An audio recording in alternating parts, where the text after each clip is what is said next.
Welcome, everyone, to episode 42 of Ohio Unsolved. I'm your host, Matthew, and today I've got another unsolved murder for you. The murder of the Dardeen family in 1987. The YouTube channel is coming along nicely, so make sure you guys go and subscribe there. If I can get to 100 subscribers by the end of August, I'm going to do another giveaway for one of the last remaining t-shirts that I have. So make sure to subscribe there to take part in the next giveaway. But let's just get right into the episode. Everyone sit back, make sure to lock your doors and windows, and get ready for Ohio Unsolved.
This story is a little graphic, so listener discretion is advised. On the evening of November 18th, 1987, police went to the mobile home of Russell Keith Dardeen and his family just outside Enna, Illinois, after he had failed to show up to work that day. There, they found the bodies of his wife and son, both brutally beaten. Ruby Elaine Dardeen, who had been pregnant with the couple's daughter, had been beaten so badly that she had gone into labor, and the killer or killers had also beaten the newborn to death. The killings had apparently taken place the day before. Investigators at first believed that Keith was the prime suspect. The next day, however, his body was found in a nearby field. He had been shot and his genitals mutilated. His car was found parked near the police station in Benton. Forensic examination showed that he had been killed within an hour of his family. Residents of Jefferson and Franklin counties, who were already fearful after more than 10 murders had taken place locally in the preceding 2 years, became even more so. Many armed themselves. Some suffered adverse psychological effects. Rumors held that the killings were the work of Satanists. Police soon ruled that out, as well as other motives, most from illicit behavior such as drug dealing, marital infidelity, or gambling. But the crime scene also ruled out rape or robbery as associated incident crimes. In the absence of any clear cause or leads, the crime remained unsolved. No suspects were identified in the quadruple homicide until the 2000s, after serial killer Tommy Lynn Sells, following his conviction and death sentence for murdering a teenage girl in Texas, claimed to have committed the crime. However, he was never charged, since prison authorities there would not let him leave the state to assist police in southern Illinois with their investigation, and they, as well as the Dardeen family, have doubts about his account of the killings. The case is otherwise cold. Both Dardeens went by their middle names. Keith, a native of Mount Carmel, bought the trailer in 1986 after completing the training required for his job as a treatment plant operator at the Rend Lake Water Conservancy District's nearby facility. Elaine, who was from Albion, a little closer to Enna, moved there later with their 2-year-old son, Peter. They rented the land that it sat on from a nearby farming couple. Keith worked and his wife found a job at an office supply store in Mount Vernon, the Jefferson County seat. When not working, the couple were part of the musical ensemble at a small Baptist church in the village. Keith sang lead vocals while Elaine played the piano. In 1987, Elaine became pregnant with the couple's second child. They had decided to name the baby either Ian or Casey, depending on whether it was a boy or a girl. The pending addition to the family had led Keith and Elaine to strongly consider moving. By late in the year, they had put the mobile home up for sale. However, that was not the only reason for the move. According to Joanne Dardeen, Keith's mother, he had said that he would move back to Mount Carmel, even if he were unable to find a job there before doing so, as he had regretted ever having moved to Enna, telling her that the area was becoming too violent. There had been 15 homicides in Jefferson County during the previous 2 years, starting with those committed by Thomas Odell, a Mount Vernon teenager who had killed his parents and 3 siblings as they individually returned to the house one night in 1985. Though Odell, as well as some of those charged with murder in the other cases, had been convicted, residents of the rural area had become fearful and stressed. A friend of Keith said that after a 10-year-old girl had been raped and murdered in the area in May 1987, Keith became so protective of the family that one night when a young woman came by the mobile home asking if she could make a phone call, he refused to let her in. On November 18th, Keith, who had been a reliable worker at the treatment plant, did not report for his shift. He had not called to inform his supervisor that he would be unable to come in, and calls to his house went unanswered all day. His supervisor called both of Keith's parents, who were divorced but still lived near each other in Mount Carmel. Neither of them knew what could have happened to their son. Don Dardeen, Keith's father, called the Jefferson County Sheriff's Office and agreed to drive down to Enna with the house key and meet deputies at the home of his son and daughter-in-law between Illinois Route 37 and the former Illinois Central Railroad tracks, now used by Union Pacific, just north of the Franklin County line. Inside, they found the bodies of Elaine, Peter, and a newborn girl, all tucked into the same bed. Elaine had been bound and gagged with duct tape. Both had been beaten to death, apparently with a baseball bat found at the scene, a birthday gift to Peter from his father earlier that year. Elaine had been beaten so severely that she had gone into labor and delivered a girl, who soon met with the same fate as her mother and brother. Keith, however, was not present, nor was his car, a red 1981 Plymouth. Investigators assumed that he had killed his wife and children and was at large. A team of armed police went to his mother's house in Mount Carmel looking for him. The search ended late the following day, however, when a group of hunters found his body in a wheat field not far from the trailer, just south of the Franklin-Jefferson County line, near Wren Lake College. He had been shot 3 times. His penis was also severed. The Plymouth was found parked outside the police station in Benton, 11 miles south of the Dardeen home, its interior spattered with blood. News of the killings made area residents even more fearful than they had already been. Many residents began going about their daily business with shotguns visible in their vehicles' gun racks. After high school basketball games, students would wait in the school building for their parents to come in and accompany them to the parking lot for their ride home, instead of socializing outside as they normally did. Early reports from the police about the crime were limited and sometimes contradictory, allowing rumors to spread. The 2 counties' respective coroners differed on whether Keith had died of a head injury or being shot. Among those who reported the former, it was said that it had been inflicted when he was dragged from a car. The circumstances under which Elaine gave birth, perhaps to her short-lived daughter, gave rise to stories that Casey had been ripped from her mother's womb, along with the mutilation of Keith's genitals. This supported speculation that Satanists were active in the area and had performed a ritual sacrifice on the family. The crime was also posted to be the work, along with 3 other local unsolved murderers, of a regional serial killer.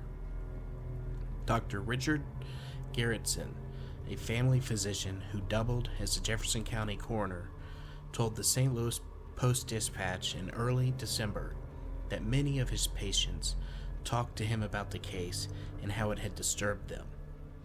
One man who said that he lived a half a mile from the Dardeens' trailer told Garrison that he was having difficulty sleeping and he had lost 14 pounds as a result of the stress.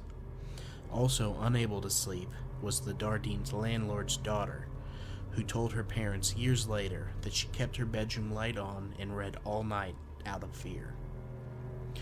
Robert Lewis, the Franklin County coroner, felt much of the fear was unjustified. "I don't think there is a rational basis for the near hysteria," he told the newspaper. "The police are frightening each other.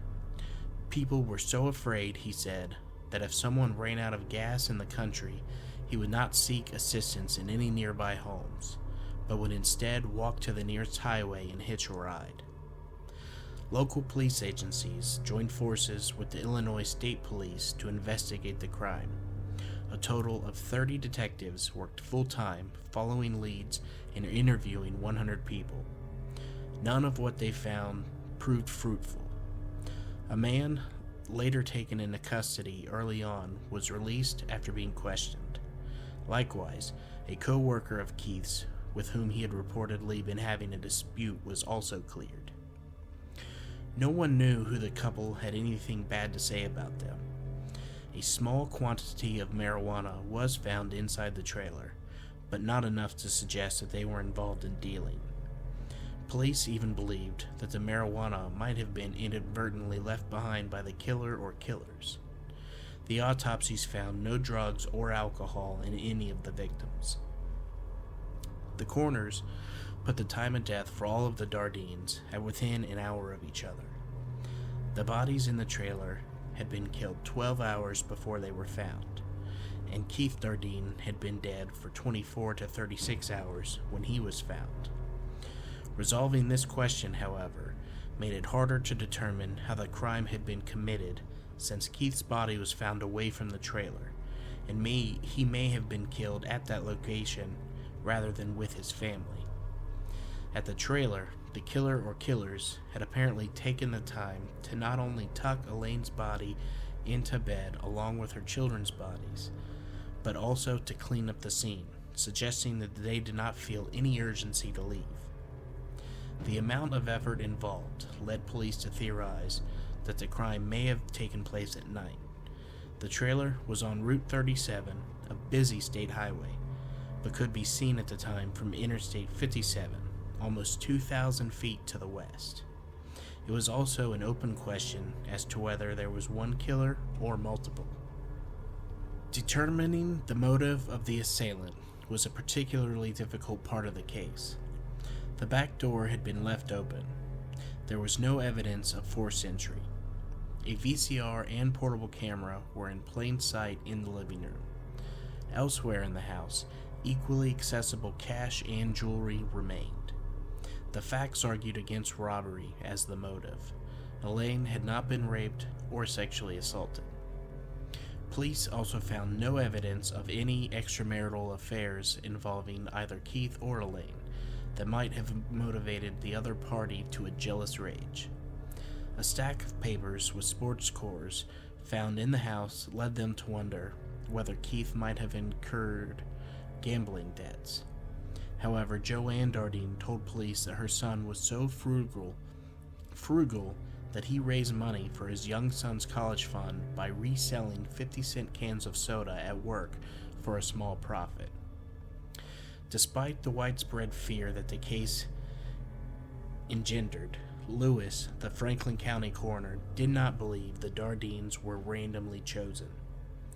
"I believe it was a very personal, deliberate thing," he told the Post-Dispatch.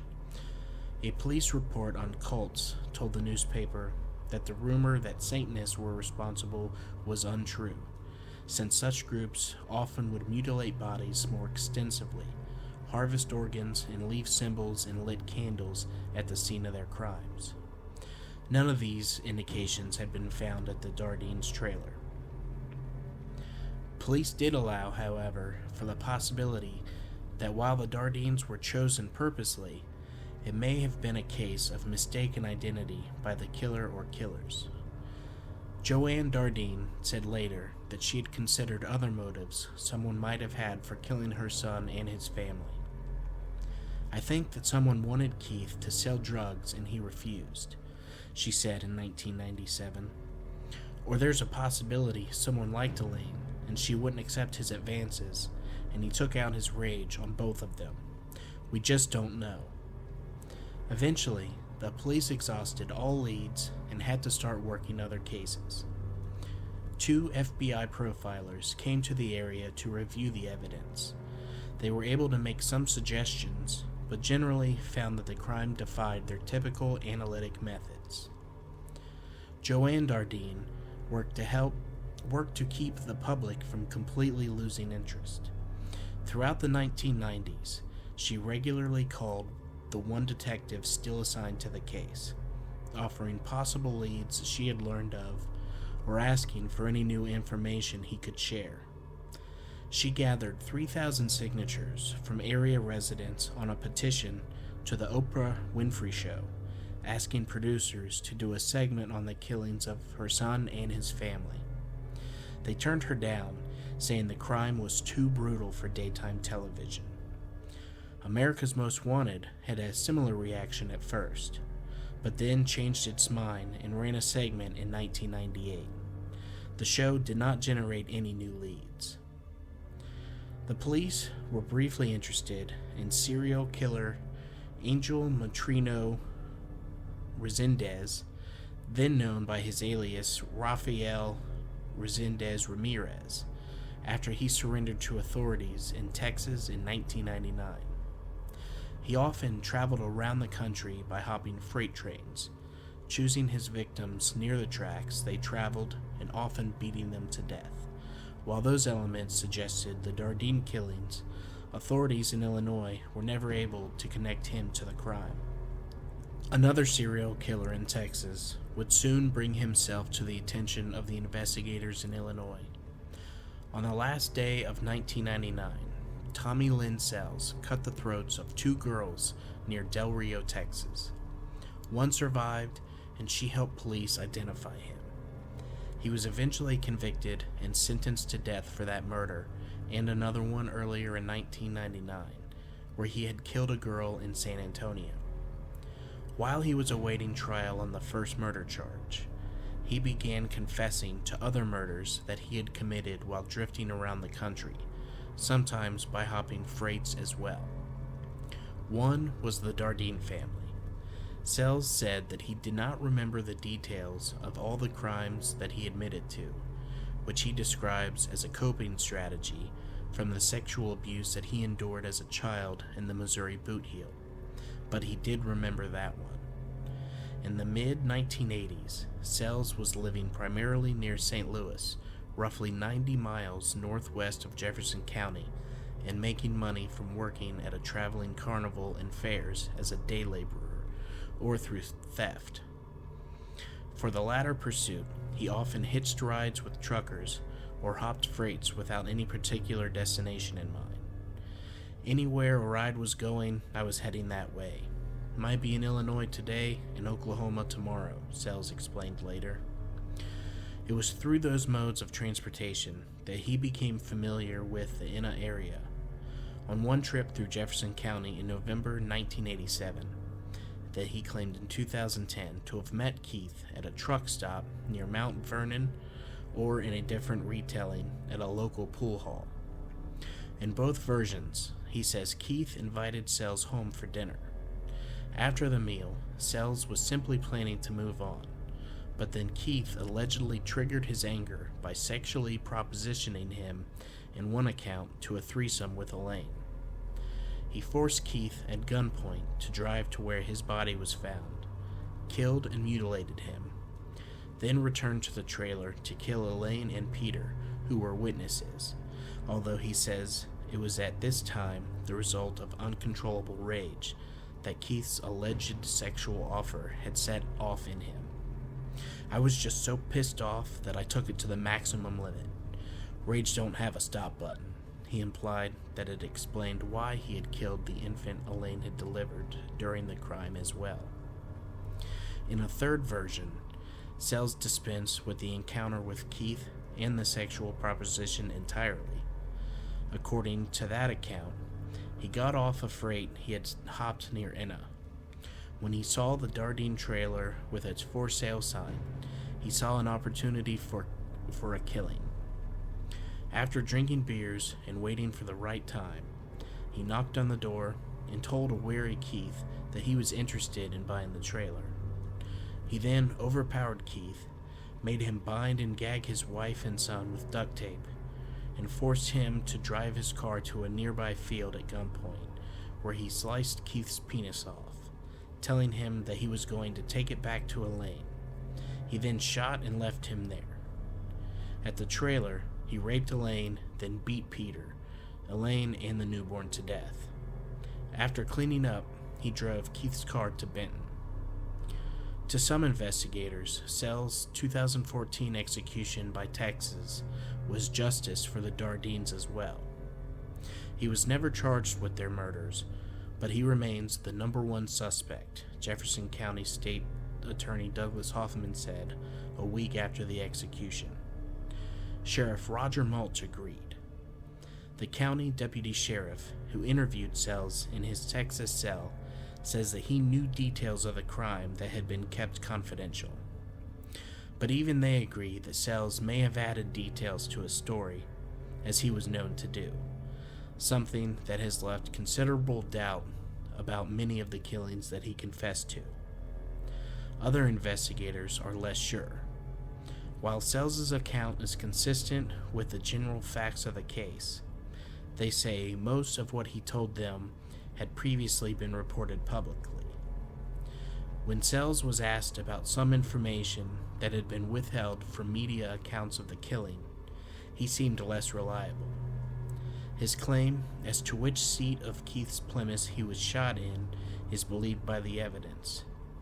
And when asked how Elaine's body was positioned, he had first answered incorrectly, then correctly, which may merely have been a lucky guess. I know people got their doubts, Sells said in his 2010 interview with the Southern Illinoisian. He responded to some of them. They say there is no physical evidence tying me to the Dardeens, but there wasn't for any of them because they wasn't looking for me. I moved. I was always a transient.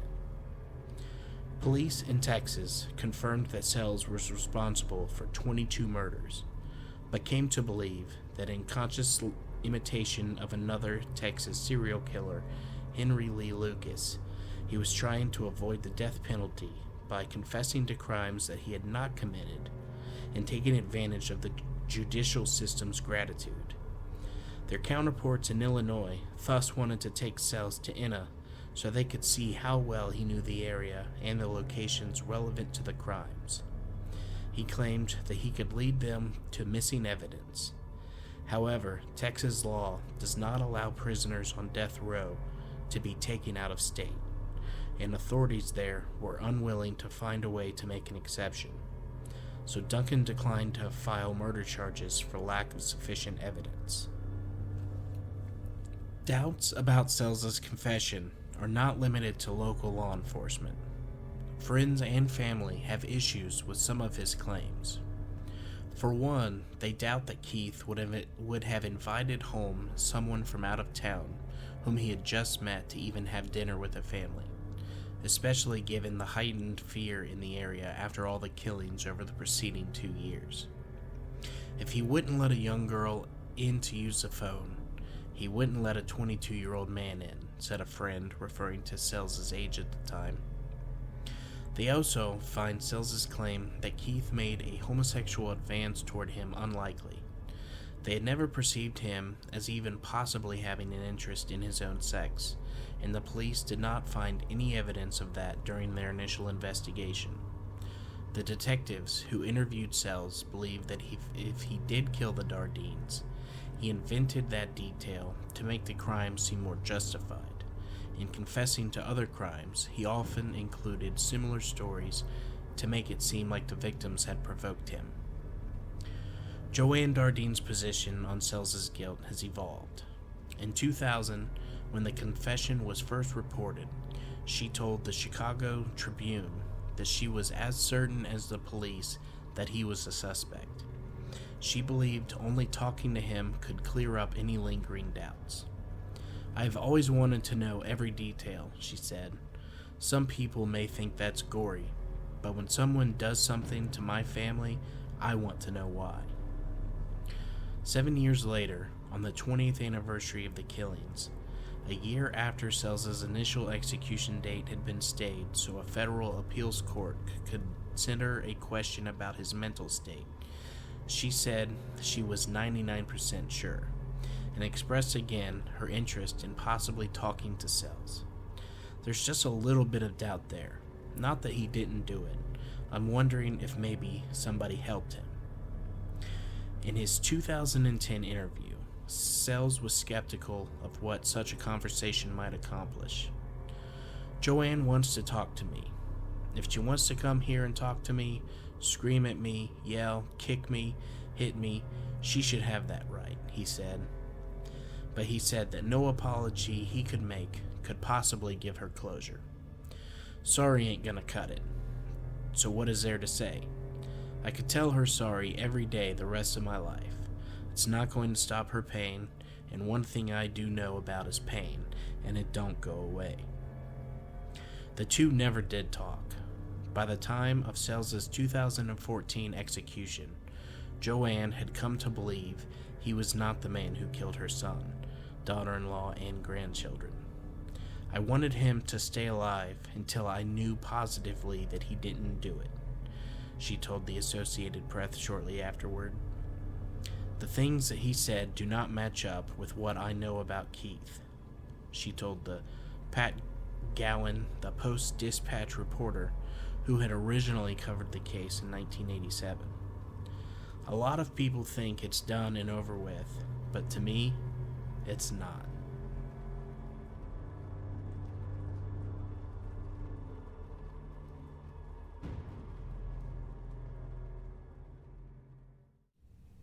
Now that is a crazy story. What do you guys think? Do you think that they got the right guy, or just someone looking to pad their list of kills? I guess at this point, we'll sadly never know the truth. Now I've got one more story for you guys today, and it comes from yourghoststories.com. This story happened 11 years ago. I was 20 years old, living in my first apartment with my then boyfriend. It was a cute little layout, very vintage style. It was on the second story, just above a liquor store, in an older neighborhood in San Diego, California. Though it was an older building, it always felt very peaceful. My boyfriend Mark, at the time, was an electrician's apprentice, and he worked for a small but well-known company. At the time, it was just him and his boss, and they were working on old Victorian houses in a nearby neighborhood just outside of downtown. Mark had been with the company for about a year at this point, and was working on a lot of jobs by himself. After a couple of days working on one particular house, it was finally time for him to work in the attic. The house was completely empty due to the remodeling. When he entered the attic, however, he noticed a hand-carved small wooden canoe resting in a corner. It was about the length of his forearm and not too detailed. He thought that it was peculiar, but figured someone had just left it behind in a rush to get everything out and started the remodeling job. He continued about his work, but felt very drawn to the canoe. Later that day, when his boss came to check on him, Mark showed him the little boat. He mentioned it was the only thing left behind, and he asked that if he could take it home. His boss thought that it was okay, seeing as how the house was owned by the bank and everything else had been thrown away anyway. Later that evening, as we were settling in after work, Mark remembered the canoe with excitement and went to the car to bring it upstairs and show me. It was an interesting little carving, and I, being a collector of antiques, thought that it would look fantastic on a shelf or in our bedroom. We went about our evening as usual. It wasn't until I decided to start getting ready for bed that I got this overwhelming feeling, a very negative energy all around me. It was so intense that I asked Mark to keep me company while I was doing my nightly ritual in the bathroom. After that, we decided to go to bed. It was pretty late, and we both had work early in the morning. We both fell right to sleep. We were exhausted. But only after about an hour of rest did I wake up. I felt that extremely negative energy again all around me. I tossed and turned. I just could not fall back asleep. It wasn't like something was watching me so much as something was just very powerfully negative in the room. I couldn't even get out of bed to use the bathroom, as if I was hypnotized by this incredible energy. I fell asleep finally, but only for another hour. The computer we had in the room was turned off because we rarely used it. When I woke up after an hour, I noticed that the computer was on and making all kinds of odd noises. The monitor was flashing on and off. I knew this couldn't have been possible because when I looked at the power strip, it was turned off. At that point, Mark was awake, sitting behind me on the bed, looking at me in disbelief. He told me that he had been tossing and turning all night and hadn't had a wink of sleep. We both went to the living room and decided to just sleep on the floor. The next morning, we were discussing our sleepless night over breakfast. We both agreed that it had something to do with that canoe. We also made an agreement to throw the canoe away when we got home from work. We both arrived at home that evening, and I went straight to the room, grabbed the canoe, and we headed out. We didn't want to throw it away anywhere near us, so we drove to the next neighborhood over. We found a park and went to the first trash can we noticed. For some reason, Mark was having trouble just putting it in the can and walking away. I tried to convince him that it was the best thing to do, but he said he just felt wrong about it.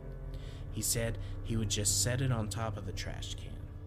It felt very wrong to me to leave such a negative thing out in the open for somebody else to find and experience. I just walked away. I wasn't going to argue with him about it. Later that evening, I asked him why he wouldn't just throw the canoe away. All he said was that he felt it physically impossible to put it in the trash. That was as far as it went. Once the canoe was gone, we never felt that energy again.